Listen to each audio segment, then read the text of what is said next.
Sana all masaya kapag may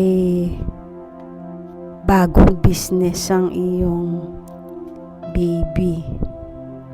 O diba? Parang ang nag-launch nitong business ni Miss Bea Alonso ay si Bea at saka si John Lloyd. Nagising ako bigla. Syempre, pag may mga ganito, gusto kong gumawa ng vlog. Kahit na busy, gagawa natin. Tawang-tawa, no? O, para silang hindi tumatanda pag magkasama. And, yun mo, hawak-hawak nga ni John Lloyd yung bag kahit na ito ay pang girly. O, nasa likod pa siya ni Bea Alonso.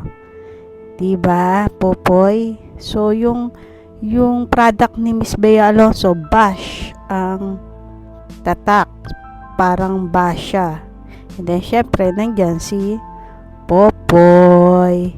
Nandyan din yung kanyang barkada.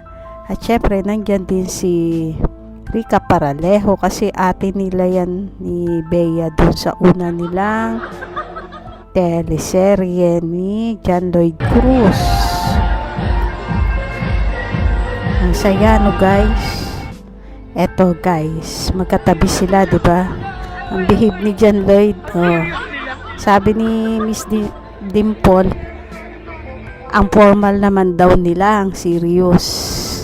So ito guys, endorse natin yung product ni Miss Bea Alonso. Bibili ako niyan guys kasi maganda siyang pang travel.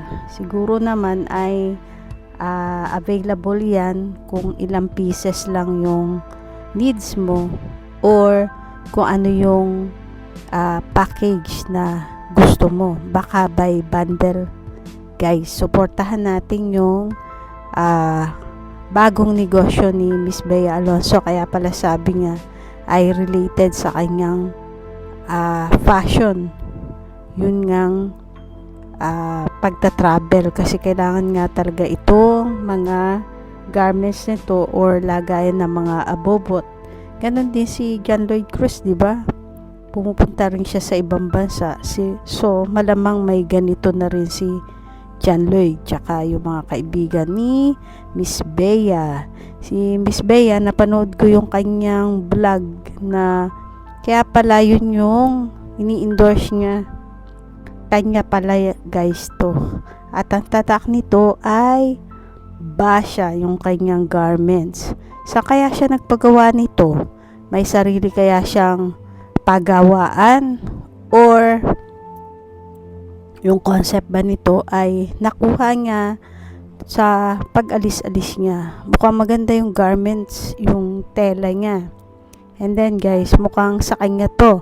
Aalamin natin kung saan galing at paano na-compose itong garments ni Miss Bea Alonso or yung parang abubot na to pagka aalis ka ng bansa eh.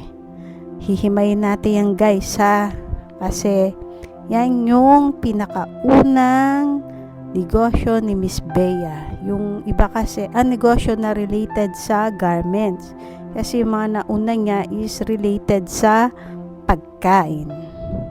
See you!